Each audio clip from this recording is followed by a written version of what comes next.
नमस्कार। मंगलम मेड point senior secondary school की ऑनलाइन क्लासेज में आपका स्वागत है। इस लॉकडाउन एक वैश्विक महामारी को देखते हुए विद्यालय में ऑनलाइन क्लासेज बच्चों की पढ़ाई के बाधित ना हो इसलिए तो शुरू की गई है। इसलिए सभी विद्यार्थी प्रतिदिन अति आवश्यक रूप से इस ऑनलाइन क्लासेज में दिए गए लेक्चरों को ढंग से सुनें, समझें और जो नोट्स आपको भेजे जाएँ उनमें से पढ़कर के उन्हें याद करें। आज हम कक्षा 8 से 9 में आए विद्यार्थियों के लिए विज्ञान की ऑनलाइन क्लासेज में पहला पाठ पदार्थ की संरचना के बारे में देखेंगे। पाठ 1 जिसका नाम है पदार्थ की संरचना। हमारे लिए सबसे पहले ये जानना जरूरी हो जाता है कि पदार्थ क्या है। सबसे पहली बात कि पदार्थ क्या है, किसे कहते हैं कि क्या पदार्थ जो वस्तु हम आसपास देखते हैं, वो चाहे सजीव हो चाहे निर्जीव हो, आकार में बहुत छोटी हो और चाहे कि बड़ी हो, दिखाई देती हो या नहीं दिखाई देती हो, वो सभी पदार्थ हैं। अर्थात कंकड़, पत्थर, ईंट, मिट्टी, भाटे, हवा, पानी, स्टूल, टेबल, जो जीव जंतु, ये सभी पदार्थ हैं। अर्थात ये अर्थ निकलता है कि हमारे चारों ओर पाए जाने वाले वस्तुएं जिन सामग्रियों से मिलकर बनी होती है वह पदार्थ है। पदार्थ जिसका मूलभूत स्वरूप यह है कि जो छोटे छोटे कणों से मिलकर बना हुआ होता है, जो स्थान घेरता है, जिसका अपना एक द्रव्यमान होता है, जिसके कणों के मध्य रिक्त स्थान होता है, जिसके कण एक दूसरे से ससंजक बल के द्वारा बंधे रहते हैं और कणों के मध्य निरंतर के पदार्थ के कण जो हैं वो लगातार गतिशील रहते हैं, क्योंकि उनके कणों के मध्य गति ऊर्जा मौजूद होती है, निहित होती है। ये सभी पदार्थ के गुण कहलाते हैं। ये गुण हमारे आसपास पाई जाने वाली सभी वस्तुओं में मिलते हैं। पहला गुण लिया, प्रत्येक पदार्थ छोटे छोटे कणों से मिलकर बना है। उस कण का, उस सूक्ष्मतम कण का नाम हम आगे जाकर पढ़ते हैं, परमाणु कहलाता है। तो पदार्थ का पहला गुण के पदार्थ के बारे में ये तो स्पष्ट हो गया कि चारों ओर पाई जाने वाली वस्तुएं जिन सामग्री की बनी होती हैं उसे पदार्थ कहते हैं। पदार्थ सजीव हो या निर्जीव हो, सभी में ये गुण निहित होते हैं, मौजूद होते हैं। पहली चीज कि वह छोटे छोटे कणों से मिलकर बना होता है, वह स्थान भी घेरता है। पदार्थ का अपना एक द्रव्यमान भी होता है, पदार्थ के कणों के मध्य रिक्त स्थान भी होता है, पदार्थ के कण ससंजक बल के द्वारा बने रहते हैं, पदार्थ के कण निरंतर गतिशील होते हैं। इन बातों को मैंने 2 बार दोहराया और इनके दोनों बातों को 2 बार दोहराने का कारण अपनी बात को समझाना कि जैसे ये पेन को आप कहोगे सर के पदार्थ है कैसे, यह क्या है छोटे छोटे कणों से मिलकर नहीं बना है, क्या चौक क्या वो पदार्थ नहीं है, वह भी पदार्थ है, वो भी छोटे छोटे कणों से मिलकर बनी हुई है। उन कणों के मध्य रिक्त स्थान भी होता है। कैसे कि चौक है कि चौक को पानी में डुबोते हैं तो चौक में पानी निहित हो जाता, समा जाता है। इसका मतलब कणों के मध्य रिक्त स्थान था जिनके मध्य पानी जाकर भरा। तीसरी भी कि चौक हो चाहे पेन हो चाहे ईंट हो, सबों का अपना एक द्रव्यमान भी होता है और वो स्थान भी घेरते हैं। ये हाथ पर मैंने पेन को रखा तो आप देख रहे होंगे एक स्थान घेरता है। इनके कण लगातार गतिशील भी रहते हैं, इसीलिए आप देखते हो साक्षात रूप में देखना है, हवा होती है एक जगह से दूसरी जगह पर पहुंच जाती है। इसका मतलब कि पदार्थ के कण गतिशील होते हैं, जो हमें हवा में स्पष्ट रूप से दिखाई भी दे रहे हैं धूल के कणों के रूप में। तो अगली बात अब हमारे ये आती है, ये बात स्पष्ट हो चुकी है कि पदार्थ किसे कहते हैं। पदार्थ की सही परिभाषा क्या होगी, इसका स्पष्ट जवाब है कि पदार्थ के गुण ही पदार्थ की परिभाषा कहलाएगी। कि पदार्थ छोटे छोटे कणों से मिलकर बना होता है, उसके कणों के मध्य रिक्त स्थान होता है, पदार्थ का अपना एक द्रव्यमान होता है, पदार्थ के कण जो होते हैं एक दूसरे से आकर्षण बल के द्वारा बंधे रहते हैं और उनके कण निरंतर गतिशील होते हैं। पदार्थ के बारे में जानने के बाद में अब हमारे लिए बात यह कि पदार्थ में कुछ गुण निहित होते हैं जिसके आधार पर पदार्थ की 3 अवस्थाएं होती हैं, ठोस, द्रव और गैस। ठोस, द्रव और गैस, ये 3 के पदार्थ की अवस्थाएं होती हैं। तीनों पदार्थों की अवस्थाओं के या उनकी के गुणों के बारे में जाने उससे पहले जरूरी है कि कुछ शब्द, कुछ मीनिंग्स हमारे उनको जब बताएंगे तो ये मीनिंग्स हमारे उपयोग में आएंगे, उनके बारे में आपके जान लें। ससंजक पदार्थ के कण एक दूसरे से जिस आकर्षण बल के द्वारा बंधे रहते हैं, पदार्थ के कण एक दूसरे से जिस आकर्षण बल के द्वारा बंधे हुए रहते हैं, एक दूसरे को आकर्षित किए हुए रहते हैं, उस आकर्षण बल को ससंजक बल कहते हैं। पदार्थ के कण एक दूसरे से जिस आकर्षण बल के द्वारा बंधे रहते हैं उसके बल को ससंजक बल कहते हैं। तो दूसरा आता है प्रत्यास्था। प्रत्यास्था के किसी भी पदार्थ को जब बल लगा करके खींचा जाता है तो उसके आकार आकृति बदल जाते हैं, और जब बल हटा लेते हैं तो वह अपनी पूर्व स्थिति में आ जाता है। पदार्थ के गुण को प्रत्यास्था कहते हैं। जैसे रबड़ में यह भी पाया जाता है, रबड़ को खींचते हैं तो आकार आकृति सबके बदल जाते हैं, और बल हटा लेते हैं तो अपनी पहले वाली स्थिति में लौट आता है। केवल आकार आकृति बदला है, इसके अलावा और कोई गुण नहीं। इस गुण का नाम क्या था? प्रत्यास्था। तो फिर अगला गुण आता है संपीड़ितता। कुछ पदार्थ ऐसे होते हैं जब उन पर बल लगाया जाता है तो उनमें निहित जो हवा होती है वह निकल जाती है, और बल हटा लेते हैं तो वो हवा उन्हें जाकर के भर जाती है। पदार्थ के इस गुण को संपीड़ितता कहते हैं, जो मुख्यतः गैसों में उपस्थित होता है। तो विश्राम गैसों की प्रवृत्ति होती है कि वो 2 गैसें एक दूसरे में मिल जाती हैं, 2 या 2 से अधिक गैसों के कण जो होते हैं एक दूसरे में समा जाते हैं। इस प्रक्रिया को विषम कहते हैं। शब्दों के बारे में जानने के बाद बात स्पष्ट हो गई होगी। कणों के मध्य पाए जाने वाले आकर्षण बल का नाम ससंजक बल। आकार बल लगाने पर पदार्थ के आकार अवस्था इत्यादि के बदल जाए, इस पर बल हटाने पर वह अपनी पूर्व स्थिति में लौट गया। इस गुण का नाम प्रत्यास्था। तो संपीड़ितता के पदार्थों पर बल लगाने पर उनको उपस्थित गैस निकल जाए, और इसके बल हटाने पर वो अपनी पहले वाली स्थिति में लौट जाए। इस गुण का नाम संपीड़ितता, जिसके लिए बताएं स्पंज में यह गुण देखने को मिल सकता है। विश्राम 2 गैसीय पदार्थों के कण जो होते हैं एक दूसरे में मिल जाते हैं, घुल जाते हैं, इस गुण को विश्राम कहते हैं। अब हमारे लिए आगे की जानकारी देखना जरूरी हो जाता है कि पदार्थ के बारे में जब हमने जान लिया कि पदार्थ ये है, पदार्थ में ये गुण उपस्थित होते हैं, तो आखिर पदार्थ इसके प्रकृति में 3 अवस्थाओं में पाया जाता है, मुख्यतः ठोस, द्रव और गैस। ठोस, द्रव और गैस आखिर क्या आधार है कि हमने पदार्थ को 3 अवस्थाओं में बांटा। अनेक गुणों के आधार पर पदार्थों को 3 अवस्थाओं में बांटा जाता है। ठीक उसी प्रकार जिस प्रकार की कक्षा के विद्यार्थियों की संख्या अधिक होने पर उनको अनेक सेक्शनों में ABCD में अनेक के गुणों के आधार पर, जैसे उनकी इंटेलिजेंस अर्थात बुद्धिमत्ता, दिमाग के आधार पर, उनकी लंबाई के आधार पर, उनके जेंडर अर्थात लिंग के आधार पर कि ये लड़कों का, लड़कियों का सेक्शन, ये लंबे बच्चों का, छोटे बच्चों का सेक्शन, होशियार बच्चों का, कमजोर बच्चों का सेक्शन।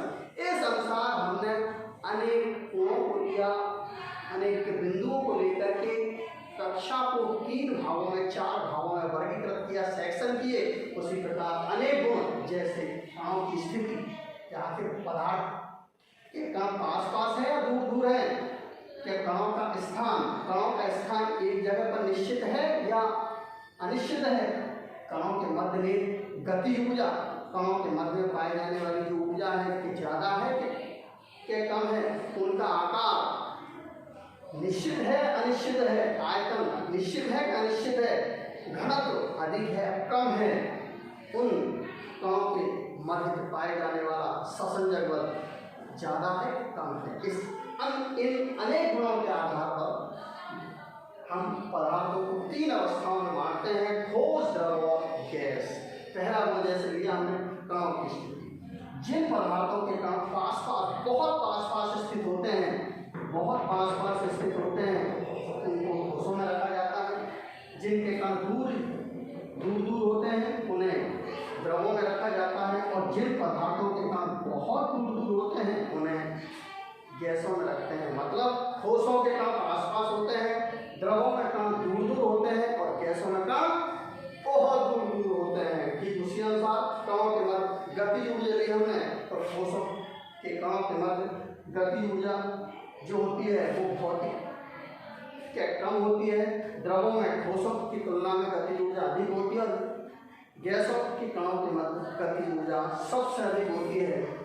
कणों के स्थान की बात की जाए, ठोसों में के कणों का आकार स्थान जो होता है निश्चित होता है, इसलिए इनका आकार भी निश्चित होता है।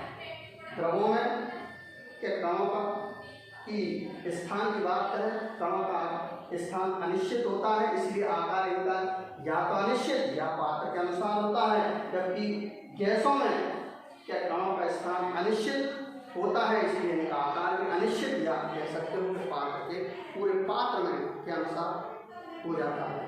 तो अगली चीज आती है आयतन की। ठोसों का आयतन निश्चित होता है, द्रवों का आयतन भी निश्चित होता है, और गैसों का आयतन अनिश्चित होता है।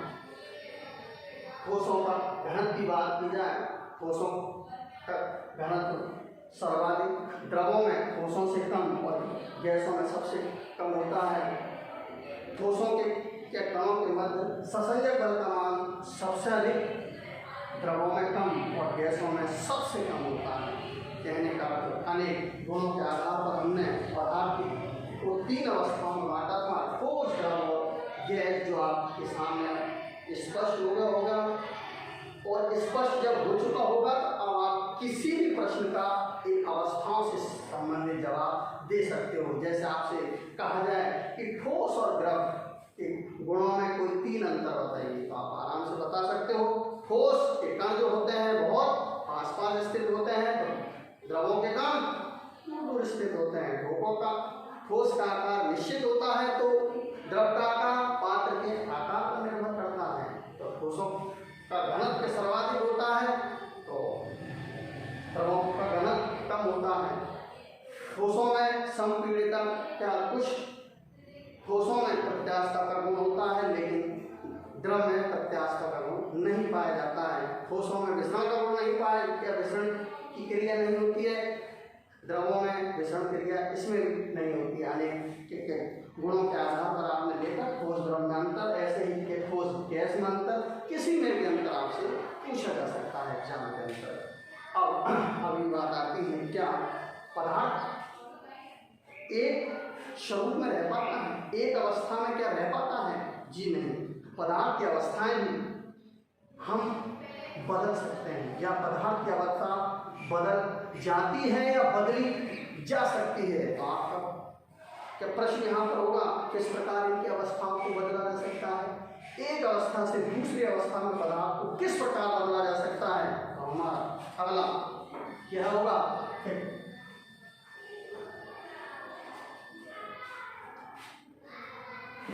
अवस्था परिवर्तन। पदार्थ की अवस्था परिवर्तन 2 प्रकार से की जा सकती है। पहला,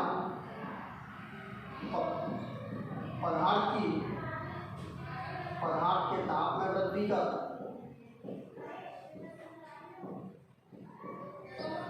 और दूसरा दाब के द्वारा।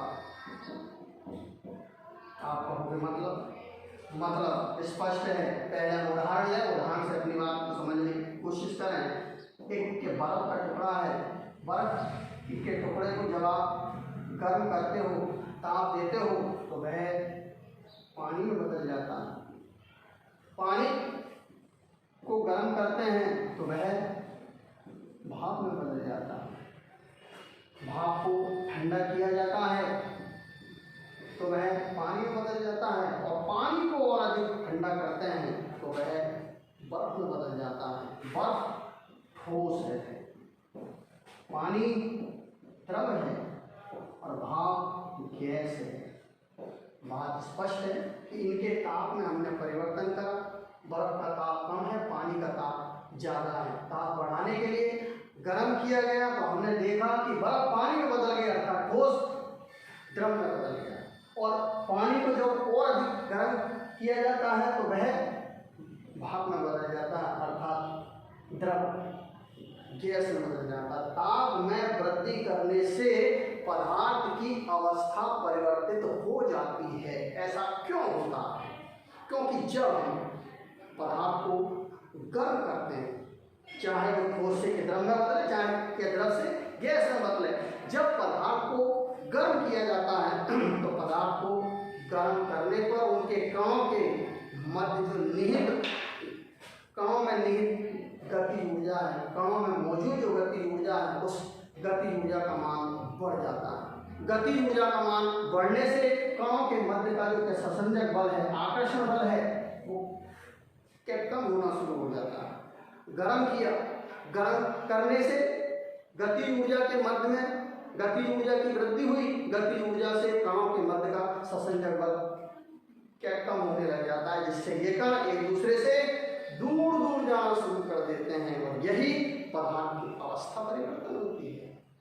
इसलिए हमने बताया ठोसों के कणों के मध्य गति ऊर्जा कम पाई जाती है, द्रवों में ठोसों की तुलना में अधिक पाई जाती है और गैसों में गति ऊर्जा सर्वाधिक पाई जाती है।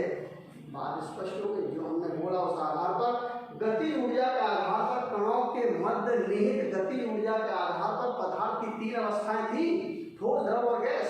ठोस को गर्म करते हैं तो कणों के मध्य की गति ऊर्जा का मान बढ़ जाता है, जिससे उनके मध्य का संसंजक बल, आकर्षण बल जो होता है वो कमजोर होना शुरू हो जाता है, जिससे ये कण एक दूसरे से दूर दूर जाना शुरू हो जाते हैं और पदार्थ की अवस्था परिवर्तित हो जाती है।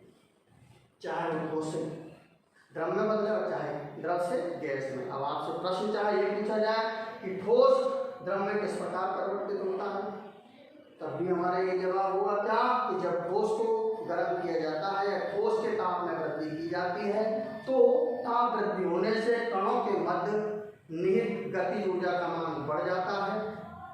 गति ऊर्जा का मान बढ़ने से उनके मध्य का संसंजक बल कमजोर हो जाता है और विकर्ण एक दूसरे से दूर दूर होना शुरू कर देते हैं और यही पदार्थ की द्रव अवस्था होती है। इस प्रकार ठोस द्रव में बदलता है। अब आपसे फिर पूछा गया कि द्रव गैस में किस प्रकार बदलती है, तो अभी ये जवाब होगा कि द्रव के कणों के मध्य गति ऊर्जा का मान कम होता है। जब इसके ताप में वृद्धि की जाती है या इसे गर्म किया जाता है तो के कणों के मध्य गति ऊर्जा का मान अत्यधिक हो जाता है, जिससे इनके मध्य पाए जाने वाला संसंजक बल है वो नगण्य से हो जाता है और ये कण एक दूसरे से बहुत दूर दूर के चले जाते हैं। यही पदार्थ की गैस अवस्था होती है। इस प्रकार आपने अनेकों के प्रश्न इतने से के टॉपिक में जिसका नाम था पदार्थ की संरचना में अब तक पदार्थ के गुण, पदार्थ के अवस्था और पदार्थ की अवस्था परिवर्तन किस प्रकार संभव है, इन बिंदुओं को देखा। दूसरा आता है दाब के द्वारा। दाब के द्वारा भी पदार्थ की अवस्था परिवर्तन संभव है। ठोसों पर जबकि दाब लगाया जाता है, कुछ उदाहरणों से हम अपनी बात को सिद्ध करेंगे कि ठोस पर जब के दाब लगाया जाता है, कुछ ठोसों पर जब दाब लगाया जाता है तो वे द्रव में बदल जाते हैं। जैसे बर्फ पर आप हाथ रखो, दबाते जाओ तो आप क्या देखोगे, वह पिघलना शुरू हो जाती है और अंततः पानी में बदल जाती है। बात स्पष्ट हो गई। क्या हमने ठोस पर यानी कि बर्फ पर दाब लगाया, दाब लगाने से वह ठोस से द्रव अवस्था में परिवर्तित हो गया। तो कुछ पदार्थों पर दाब लगाने से भी उनकी अवस्था में परिवर्तन संभव है। अगली जानकारी